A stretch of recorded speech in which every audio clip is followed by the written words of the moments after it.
El IES, el Instituto de Estudio de la Sociedad, es uno de los centros de pensamiento, think tank de derecha más influyente en el debate público. En el destacan intelectuales como Daniel Mansú y Pablo Ortúzar, Josefina Arauz, entre otros. Está con nosotros el señor Claudio Alvarado, su director, y preguntarle. Esto es como, porque cuando dicen un centro de pensamiento, da una sensación como de una especie de consejo que está intentando influir sobre un gobierno. Y ojo, pasa por izquierda y pasa por derecha. Esta vez les toca a ustedes. Y por eso mismo tengo la duda. ¿Están participando del programa? Antes que todo, muy buenos días. Buenos días. Muchas gracias por la invitación. Un gusto conversar con ustedes. A ver, yo haría una reflexión previa, ¿cierto? Antes de entrar derechamente a la pregunta. Existen, no solo en Chile, sino que a nivel global, distintos tipos de centros de estudio o think tank, como habitualmente se les llama, ¿cierto? Y el IES, sin perjuicio que por el ideario que nos inspira y por las cosas que promovemos, habitualmente se lo ubica de manera plausible del centro a la derecha. El IES pertenece a un tipo de centro de estudio un poco distinto a lo habitual en dos sentidos. Por un lado, hay centros de estudios que dependen directamente de partido político, que tienen un vínculo formal, explícito, público. Claro. Horizontal con Evópoli, Instituto de Libertad con RN, por el lado de la izquierda está Chile 21 con el Mundo Socialista. Y el IES en ese sentido es distinto porque es independiente. El IES le habla a un público amplio, con un ideario, insisto, neutralidad no es lo mismo que independencia, pero y el IES no es neutral, pero sí es independiente. Y por otro lado, el IES es un centro de estudio que no trabaja directamente en el área legislativa y en las políticas públicas, sino que tiene un fuerte énfasis en humanidad y ciencias sociales, y en ese sentido, más que primariamente influir, aunque es parte de lo que uno hace, ¿cierto? Busca comprender la vida social, los fenómenos sociales. Entonces, en ese ámbito, digamos, donde se ubica el IES, por supuesto que uno busca dialogar, influir, comprender, valga la redundancia, los distintos fenómenos políticos, pero no hay un propósito explícito de trabajar con ningún gobierno, con independencia del signo que tenga, y al mismo tiempo sí se busca hablar a la opinión pública de un modo amplio. Sí, es súper interesante este fenómeno de los think tanks, porque como tú bien decías, transparentemente existen y tienen distintas posiciones y tienen formas de financiarse que en algunos casos son públicas. Hay, por ejemplo, me acuerdo que no era horizontal. Espacio Público, por ejemplo, tenía sus donantes públicamente. ¿Ustedes lo tienen públicamente? No, el IES tiene una política de financiamiento diversificado. Tenemos un presupuesto anual que es público y nuestras políticas de financiamiento también son públicas, están en la página web, pero nuestros aportantes son privados. Ya, mundo privado. Y ese mundo privado y esta dinámica, que yo nunca he creído en la palabra independencia. Creo que es medio imposible, a menos de que uno en realidad tenga los recursos para ser independiente. Y en ese parece ser la búsqueda del IES. Pero siempre se inspiran. Probablemente la sociedad entera también se derechizó. Algunos lo pueden considerar derechita cobarde. En comparación a, por ejemplo, los centros de estudios de republicanos. ¿Qué se diferencian de ellos? A ver, es una buena pregunta para entrar en el asunto que tú propones, si es que Chile se derechizó o no. Yo tengo mis dudas, la verdad. Yo tengo mis dudas porque... Bueno, a veces Pablo Ortúzar hace algunas teorías conspiranoicas, para mi gusto. O sea, pero yo creo que Chile sí se derechizó. Lo que yo quiero decir es que me parece que parte importante de lo que ha pasado en Chile, con independencia de lo que uno piensa al respecto, es que Chile más bien se desencantó del camino que propuso la nueva izquierda que llegó al poder de la mano de la primera convención, y eso coyunturalmente, políticamente, terminó por supuesto beneficiando a los grupos de derecha, centro derecha, a la oposición actual, pero de eso no necesariamente se sigue que de cara al futuro el país vaya a seguir una línea determinada. Yo diría que eso es una noticia en desarrollo y en parte va a depender de cómo le vaya al próximo gobierno. Digámoslo así, desde una perspectiva de alguien de derecha, yo no cantaría victoria antes de tiempo. Claudio, entonces eso significa que el que haya ganado Kast no es por mérito propio, sino más bien que está recogiendo los escombros del gobierno actual. ¿Eso es lo que estás planteando? Parcialmente, porque también creo que como candidato que obtiene una votación del tipo que él consiguió, tiene ciertos méritos. Yo creo que hizo una campaña ordenada, disciplinada, que fijó prioridad y una hoja de ruta de la cual no se movió mayormente durante el año, y que eso le permitió después concitar amplio apoyo en segunda vuelta, pero es indudable que el dato inicial, o sea, ¿por qué sabíamos, según todas las encuestas, según todos los analistas, con independencia del candidato que pasara a segunda vuelta de oposición. ¿Por qué sabíamos que lo más probable era que ese candidato ganara? Bueno, porque las ideas que sustentaba el mundo político que llegó al gobierno con el presidente Boric se fueron desfondando. Entonces yo diría que el dato inicial es que efectivamente hay una serie de errores del mundo de las izquierdas desde hace varios años, yo diría desde al menos el estallido, pero quizás un poco antes, que después produjeron esta paradoja, ¿cierto? Cuando el presidente Boric llegó a la moneda, parecía que él lo tenía todo. O sea, una votación muy alta, la llamada Borichmanía, la convención andando, y bueno, eso terminó de un modo muy diferente. Yo creo en ese sentido que hay una responsabilidad muy significativa en la conducción de la izquierda. Y uno de los grandes fantasmas, por ejemplo, de un eventual gobierno de Kast también es el equipo, que ya se han lanzado algunos nombres. Y a diferencia de Piñera o la Concertación, Republicano es un partido mucho más nuevo y hermético. Ahí, ¿tú cómo ves o cómo te imaginas el gabinete de Kast? Con los nombres que ya están saliendo, como por ejemplo Quirós en Hacienda. Da la impresión de que lo que se está filtrando, después hay que ver si se confirma o no Claro. cuando se nombre definitivamente, pero da la impresión de lo que está filtrándose, lo que se está conociendo en cualquier caso, ya fue anticipado en la campaña de primera y sobre todo de segunda vuelta, y eso es un gobierno, yo diría, de tinte más bien pragmático, con una integración de personas que vienen de distintos partidos, de RN, de la UDI. ¿Chile de- Vamos también? ¿Tú Sí, crees? sí. Porque, ¿qué es lo que se dice? Se dice que el otro Claudio Alvarado, paréntesis, solo alcance de nombre. Sí, es Solo muy alcance loco, de nombre. porque cuando se dice Claudio Alvarado puede pensar en el Claudio Alvarado hoy presente en el estudio o en el otro No. Claudio Alvarado. No, el ex ministro y ex parlamentario Claudio Alvarado Andrade. Pero dicen de que podrían entrar dos Claudio Alvarado. No. te he llamado? No. Entonces es verdad que se están juntando en el Liguria, que están como de repente... ¿Dónde, perdón? En el Liguria, me dijeron. No lo sé, no tengo idea. No tiene esa No. papita. No. Pero fuera de broma, lo que iba a decir es que Claudio Alvarado Andrade, el ex ministro, con el Ujú. cual efectivamente solo alcance de nombre, o va a ser ministro del Interior, o en cualquier caso un cargo muy relevante. Se habla de algún parlamentario de trayectoria de Renovación Nacional, como el ex senador García Ruminot, o sea, todavía actual senador en ejercicio García Ruminot para las Expresas. O sea, yo creo que el mundo de Chile Vamos sí va a estar integrado, y por tanto, lo que eso revela, a propósito de la pregunta anterior también de cuál sería alguno de los méritos de Kast, es que, bueno, ha sido muy pragmático. Yo creo que eso es interesante. Nadie habría anticipado hace, no sé, 8 o 9 meses atrás que si Kast ganaba, iba a tener un gobierno integrado con personeros de distintos orígenes. Yo creo que eso es una buena noticia, porque hay que recordar que el presidente Boric, salvo el caso de Mario Marcel, se demoró varios meses en integrar a círculos de poder y La influencia. teoría de los Sí, concéntricos. pues, efectivamente, eso yo creo que le jugó en contra. Sí. Y ahí hay un punto súper interesante, Claudio, que es que se ha mencionado, claro, se ha mencionado al otro Claudio Alvarado, a Martina Rau, a Iván Poduje, como nombres que están alrededor del gabinete, y en ese camino, desde lo que tú haces en el IE y lo que puedes ver con todos los teléfonos, ¿qué perfil se está privilegiando? Yo creo que todavía falta saber más nombres para poder responder a cabalidad, pero de lo que sabemos, porque están esos nombres que dices tú, mezclado con gente un poco más joven, se habla de Jesús Wolf, que es el mundo republicano. En fin, yo creo que lo que se está privilegiando es, aunque sea un poco obvio, una mezcla. O sea, hay por un lado políticos de oficio y trayectoria como Alvarado, García Ruminot y otros, y también hay gente más joven como Arrau o Jesús Gulce, que efectivamente termina entrando al gabinete, y yo creo que es una mezcla interesante porque mezcla orígenes políticos, o sea, algunos son de republicanos, otros no, y mezcla distintas generaciones. Y yo creo que en eso, aunque esto es una noticia en desarrollo, insisto, puede terminar de distintos modos, bien o mal, pero en eso también quizá hay un aprendizaje que sacar del gobierno actual. Si recurrimos, digo, a esa idea que tú recordabas de los círculos concéntricos, yo creo que el problema no era solo que fuera gente de, digámoslo así, un círculo de muy estrecha confianza del presidente Boric, sino que además eran todos muy jóvenes. Era un todos cambio muy jóvenes. generacional. Era una apuesta en un cambio Y yo tengo la generacional. impresión de que eso también le pasó la cuenta a la generación actual. O sea, que tú para instalar renovación en política probablemente necesitas hacerlo de modo más gradual, más combinado, porque no puedes tener pura gente, digámoslo así, del antiguo orden, porque tú necesitas renovar las cosas por muchas razones media obvias, desde hablar los códigos actuales, transmitir credibilidad, etcétera, pero al mismo tiempo necesita oficio y experiencia acumulada. Entonces si es que se consolida lo que se está nombrando, más allá que uno tendría preferencias por uno u otro nombre, la idea de mezclar orígenes políticos y generaciones creo que en principio es un buen augurio. En ese camino, José Antonio Kast, ¿qué tiene en sus prioridades? ¿Y esas prioridades cambian con el escenario geopolítico? ¿Con lo que pasa en las últimas horas con respecto al mundo Venezuela, por ejemplo, o todo lo que pasa con Europa?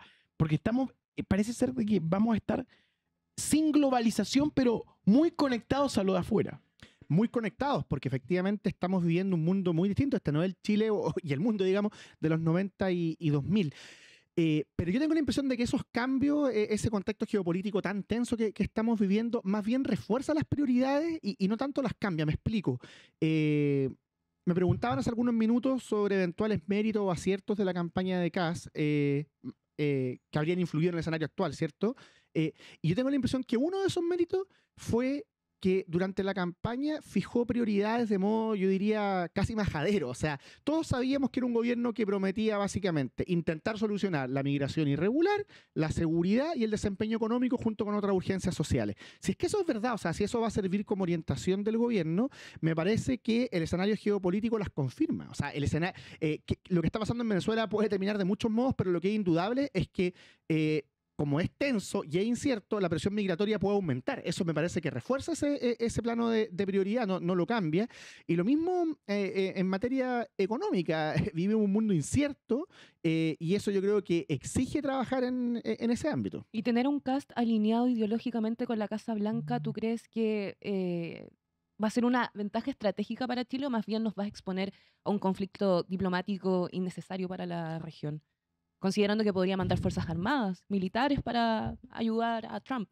Yo tengo muchas dudas de si hoy día en el escenario global actual lo relevante es la afinidad, eventual afinidad política, ideológica, como se le quiera llamar, o más bien el reconocer las características del contexto actual. Me explico.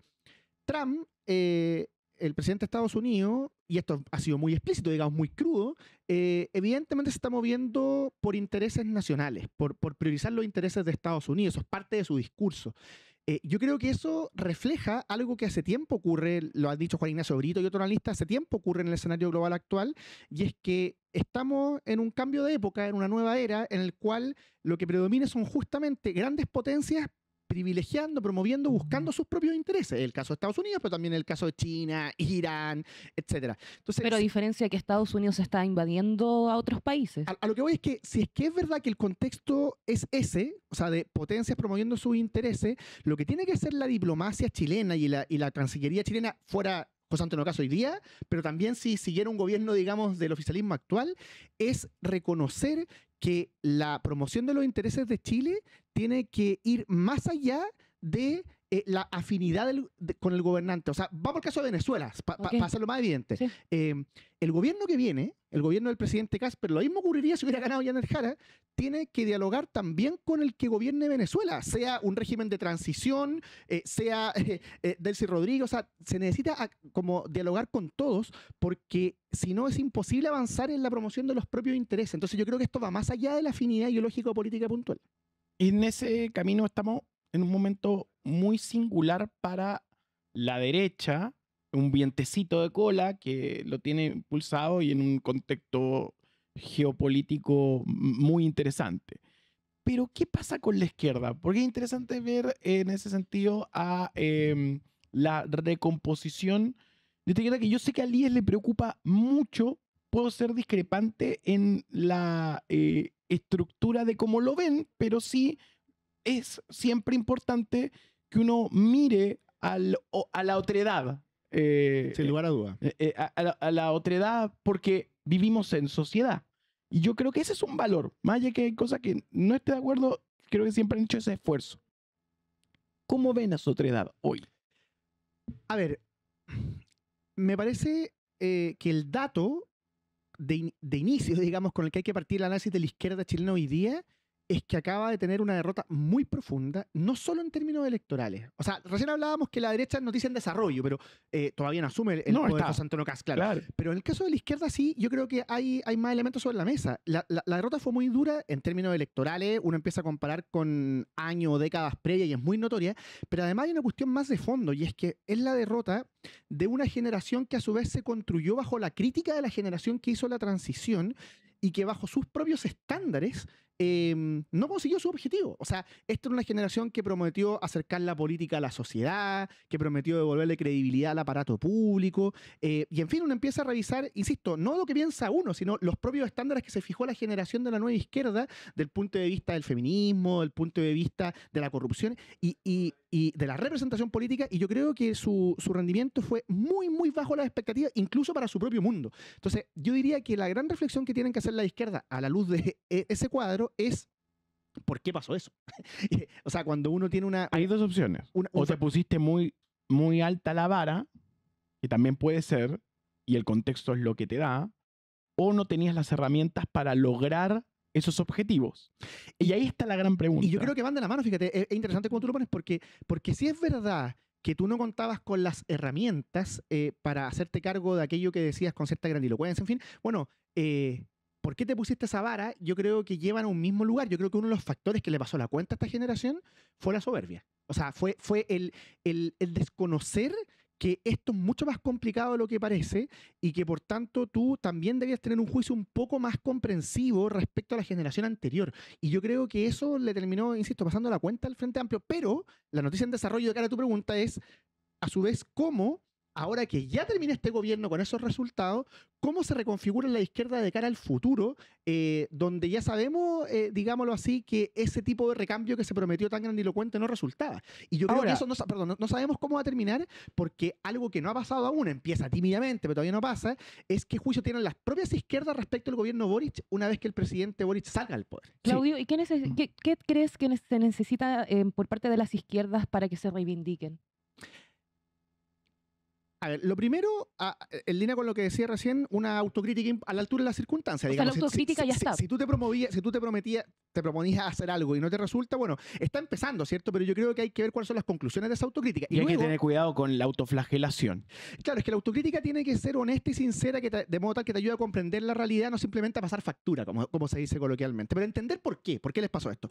Y luego, yo creo que de la mano de esa autocrítica, responder una pregunta muy relevante y muy dolorosa, yo creo que para la izquierda, que es notar que hoy día los sectores populares están votando a sus adversarios. Yo creo que lo más duro para las izquierdas es que si uno revisa su derrota reciente, pero también la derrota, digamos, del plebiscito del 2022, es que con especial fuerza en los sectores populares se ha producido un desencantamiento respecto a la izquierda. Yo creo que para ese mundo político eso debería ser motivo de una reflexión bien profunda. Y además hay otro punto, que es que el sujeto político per se cambió. Yo lo hablamos el otro día en una mesa de turno político donde vinieron, pensando en esta situación, dirigentes jóvenes de la nueva política, que siempre emula, por lo menos a nivel discursivo o de aprendizaje, a la vieja política.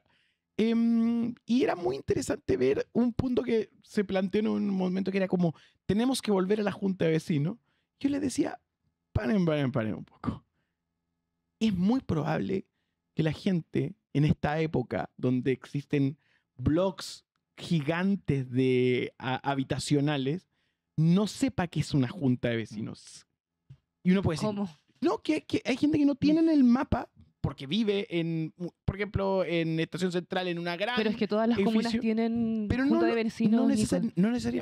yo no te quiero decir de que eso no exista, sino que hay mucha gente que no sabe que existe el concepto siquiera. Yo creo que sí lo saben. Yo creo que el problema principal dentro de estas comunas marginales, como lo puede ser Conchalí, donde vivo, es más bien que no existen espacios comunitarios y se perdió este sentido común de colectividad, de juntarse nuevamente. Y eso era de izquierda. Por eso yo creo que es bueno reactivar, o sea, ojalá lo conteste el invitado, pero desde mi opinión yo creo que está bien reactivar espacios comunitarios para que la gente nuevamente hable de política, porque la política también se ve en un nivel mucho más micro, en comunidad, en comuna, ¿cachai? Lo que pasa es que yo creo que ese sujeto político que tú bien describes, antes sentía que esos lugares lo podían recibir. Hoy no importa tanto si lo reciben porque él en su celular tiene una dimensión de comunicación. O también porque las comunas están votadas por parte de los alcaldes. También porque se hace mal la pega, que eso desencanta, no tengo ni una duda. Pero ahí se da una conversación súper interesante sobre, y aquí cuando tuvimos la mesa, yo decía una palabra polémica, decía, clientes. Porque que son quienes votan ciertas ideas políticas. Más allá de que no sea el término correcto para muchos, porque para muchos es compañeros, militantes, y otro es clientes. Entonces hay ahí una disociación, ¿no? Del sujeto político. Obviamente el tema es muy profundo y muy importante y da para mucho, pero yo creo que en el mismo diálogo, el mismo intercambio que ustedes recién llevaban adelante, afloran dos temas y ambos son relevantes. Por un lado, efectivamente hay que volver a mirar qué es lo que está ocurriendo en los sectores populares, conocerlo, digamos, no hablar del pueblo que muchas veces ocurre con los dirigentes políticos. Yo creo que en parte eso le pasó a la izquierda sin conocerlo, o sea, esa es una dimensión. Y luego, por otro lado, también hay que reconocer que dentro de una gran mayoría de chilenos, y en especial dentro de los nuevos votantes, el llamado votante obligado, existe de manera creciente una sensación, un sentimiento de antipolítica, de rechazo a la política tradicional, que, digámoslo así, vuelve todo particularmente incierto. Hoy día José Antonio Kast llegó a la presidencia con una votación histórica, pero no hay ninguna seguridad Con voto obligatorio. de que, efectivamente, no hay ninguna seguridad de que eso vaya a mantenerse fiel. Depende de muchas cosas, partiendo por los resultados, pero también parte de la incertidumbre al respecto es, y que tiene que incorporar la izquierda en su análisis también, es que ese votante obligado está muy desencantado con la política en general y básicamente digamos, ha privilegiado coyunturalmente a la oposición, pero hay que entender bien qué es lo que está buscando y cómo desde la política se le habla, yo diría, sin caer excesivamente en el lenguaje clientelar, porque la política para validarse es difícil, ¿eh? Tiene que mostrar resultados, pero al mismo tiempo tiene que conducir al país sin, digamos, acceder a cualquier cosa. Hay que darle un mérito, en todo caso, a la derecha hoy presente y a la ultraderecha también, que es una de sus manifestaciones propias. Logran desarrollar un discurso que encanta a la gente como ayer fueron los compañeros. Es como que de alguna manera le da un hogar desde la rabia, no desde el compartir o la otredad. De un enemigo en común. De un enemigo común, en muchos casos. Sí. Sí, yo diría dos cosas frente a esa afirmación. Lo primero es que yo efectivamente creo que en el escenario actual, y yo diría que eso viene pasando hace unos 4 o 5 años de manera notoria, pero en especial de 2022 en adelante, claro, las derechas o la oposición en general al gobierno actual logra captar mejor la percepción ciudadana. Yo creo que ahí efectivamente la izquierda han tenido un desfase, por eso hablaba recién que tienen que mirar qué ocurre con los sectores populares y ese mundo.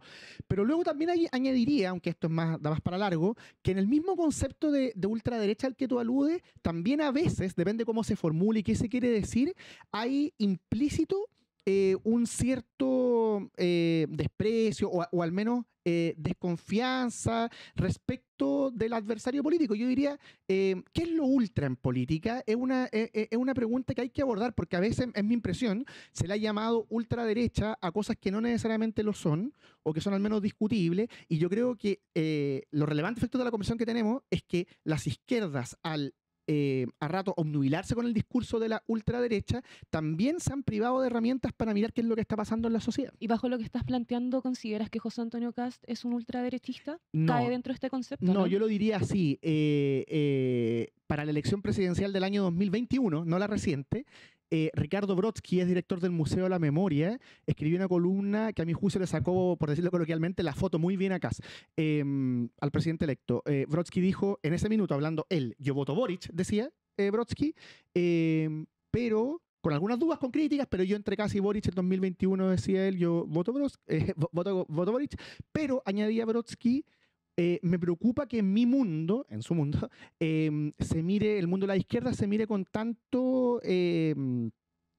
etiqueta, de manera tan simplona a Kast. Yo creo, finalizaba Brodsky, que Kast es un político conservador pragmático. Es conservador, pero es pragmático. No es alguien ultrón, diríamos. Y yo creo que el modo en que lleva a cabo esta campaña, y en particular desde que asume su cargo de presidente electo, su rol de presidente electo, creo que lo ha demostrado. Eso no quita que desde distintas miradas se puedan tener críticas, pero no creo que califique bajo un concepto de ultra, porque creo que eso es mucho más estricto. ¿Qué crees que les falta para ser ultrón, como decías antes? Yo diría que el carácter de ultra en política, ya sea a derecha o izquierda, se le aplica o se le debería aplicar de manera muy restrictiva a aquellos grupos políticos que caen en conductas realmente extremas en la coyuntura política actual. ¿Y qué es lo que es extremo en política? Yo diría dos cosas. Lo primero, validar y comportarse explícitamente como alguien que valía la violencia como método de acción política, y eso creo que en Chile está hoy en día coyunturalmente bastante excluido. Para el estallido ocurrió en algún sentido, pero hoy día no está, me parece explícito en casi ningún actor.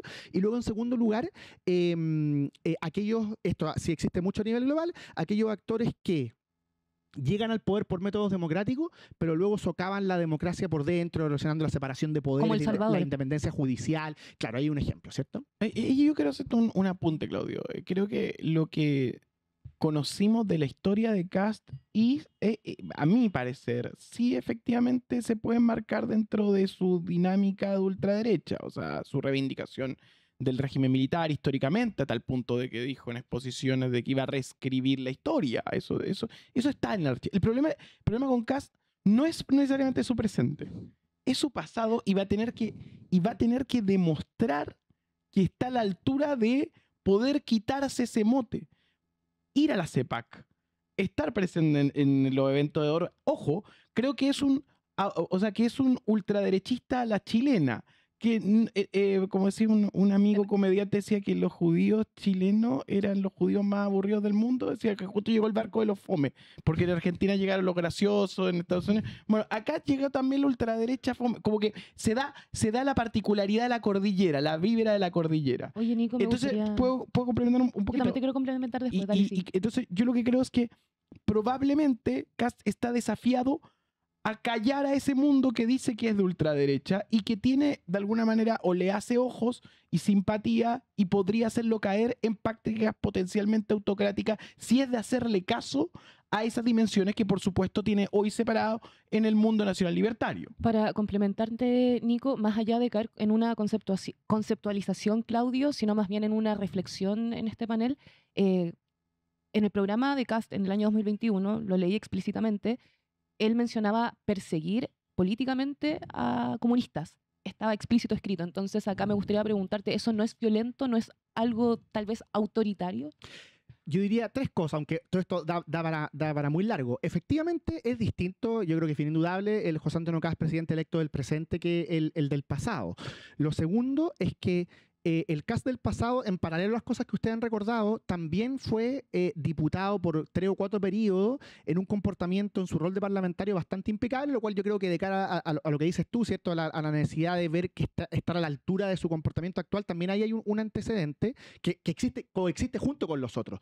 Y lo tercero que diría es que lo que a mí más me preocupa, y no lo dije anteriormente, respecto al llamado mote o categoría, etiqueta de la ultraderecha, y yo creo que esto también, que lo que voy a decir ahora también a veces ocurre con Kast, es que a veces se da a entender que ser ultrón o caer en la categoría de extrema derecha o ultraderecha es sinónimo de, comillas, ser conservador. Y yo creo que eso es muy peligroso, porque las posturas políticas conservadoras per se no tienen ningún problema con el régimen democrático. Digamos, en democracia caben todos, los progresistas y los conservadores, y entonces yo creo que eso es importante recordarlo. Lo que pasa es que yo creo que la clave es saber diferenciar a los conservadores de los regresivos.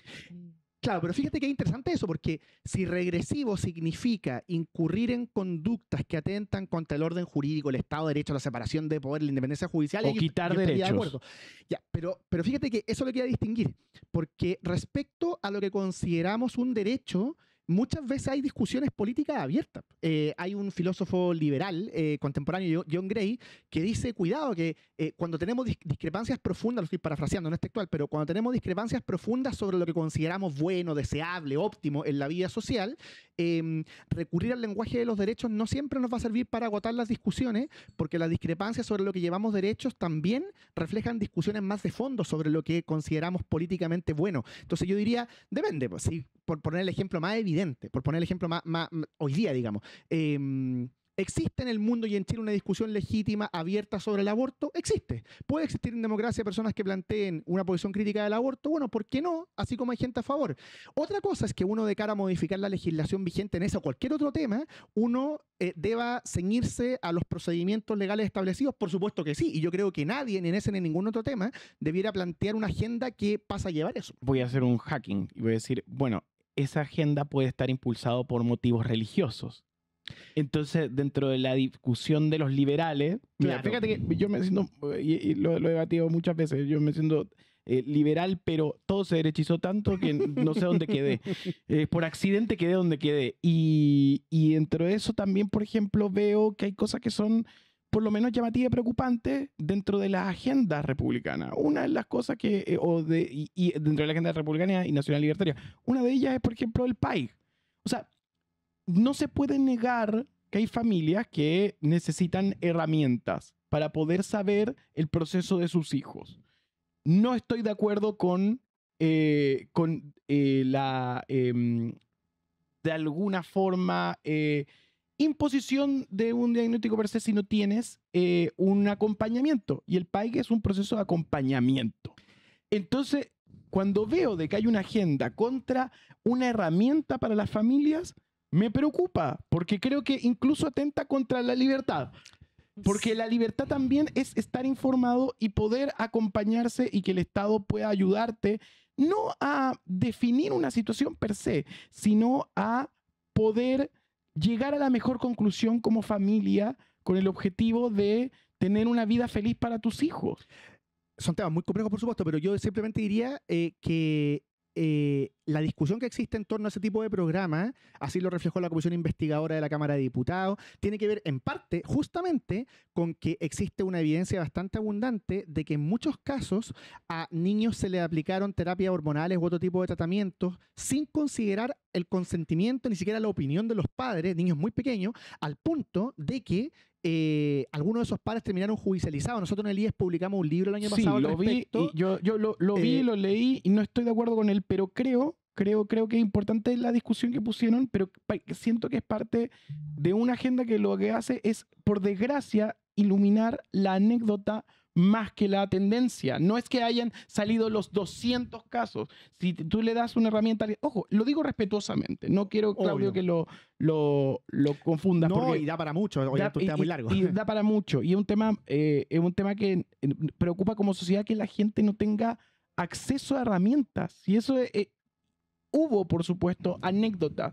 En todos los procesos, yo te puedo asegurar, siempre hay puntos que no dentro de esa dinámica. Pero no es una tendencia. Ya, y yo creo que tenemos una diferencia que no vamos a alcanzar a abordar ahora en virtud del tiempo, pero yo creo que efectivamente lo que pasó en Chile, al menos según la evidencia disponible, fue más que una anécdota. Pero en cualquier caso, yo te diría que lo importante es que ese tipo de discusiones se den como estamos intentando conversarla acá, con argumentos sobre la mesa y de una manera que entienda que las posiciones críticas o a favor, según el caso, ¿cierto? Yo estaba hablando antes del llamado mundo conservador, de inspiración cristiana, como se le quiere llamar, a veces coinciden, a veces no. Bueno, también tiene argumentos, y descartarlo a priori bajo la lógica de ultra, que a veces ha ocurrido en el debate público, es lo que yo creo que es dañino para el debate democrático. No, sí, y coincidimos que la dinámica de la violencia es la que de alguna manera conduce a un extremo. Más allá de la etiqueta, y lo rico y lo que yo te quiero agradecer es que hayas venido a entregar en este momento tan importante tu punto de vista acá.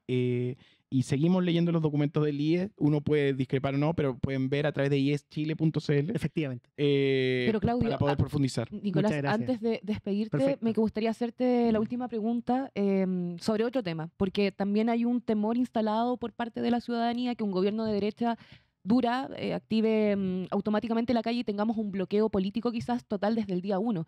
Y según los análisis del IES sobre la sociedad chilena actual, ¿tú crees que Chile está más dispuesto a aceptar esta mano dura por parte y el orden de José Antonio Kast?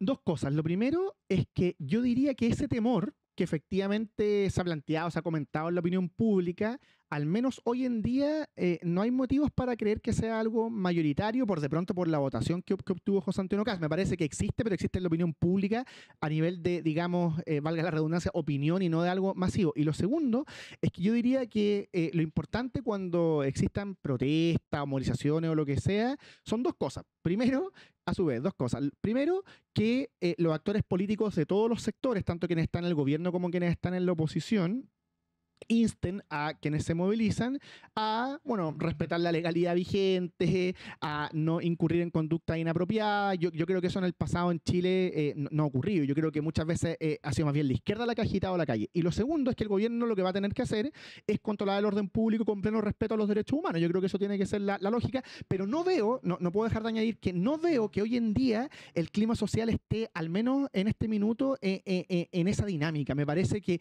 una de las cosas que también hay que preguntarse, aunque no vamos a alcanzar a abordarlo aquí, es qué pasó en Chile que la efervescencia social disminuyó a tal punto. Y yo creo que eso es interesante porque probablemente una de las cosas que ocurrió es que la ciudadanía terminó agotada del ciclo político que se inició el año 2019 y eso lleva a que al menos en el comienzo del gobierno no hayan indicios de que van a existir grandes movilizaciones. Yo al menos no tengo esa impresión. No, Igual estamos en un periodo de incertidumbre. Eso lo veremos desde el 11 de marzo en adelante. Por supuesto. Sí, y también hay que entender, y es lo que yo también le critico a mis amigos más de derecha, les digo, cuidado con pensar de que existe una izquierda. Yo creo que no existe una izquierda, existen varias izquierdas. Como también una derecha, existen varias. No, existen varias. Y de pronto el tema de ponerse, una cosa es ponerse el parche de la herida y la otra es generar una profecía autocumplida. Efectivamente. Y entonces cuando hay mantra de va a haber protestas, protestas habrán, la izquierda está participando, lo que genera en esa dinámica conspirativa es una construcción de realidad para un mapa cognitivo de personas que necesitan una épica y que son a veces pocas y bueno, con poco se puede construir un mundo. Y por otro lado, creo que efectivamente la democracia tenemos que lograr entender quién nos está gobernando y cuáles son las ideas de quienes están gobernando y empujar a que le vaya bien a los gobiernos, pero también que consideren a la gente, que es otro debate y otra conversación que muchas veces se separa. Claudio, ¿algún punto, algo donde leer documentación y seguir monitoreando? Sí, no, simplemente agradecer la invitación, le agradezco la invitación, digamos, por esta conversación y a quienes nos escuchan los invito a conocer más del IES en nuestra página web, ischile.cl y en todas nuestras redes sociales, Instagram, Twitter, Facebook, en fin, tenemos todo un ecosistema digital que sirve también para conocer más nuestro trabajo. Muchas gracias. Muchas gracias. Gracias a ustedes, chao, chao.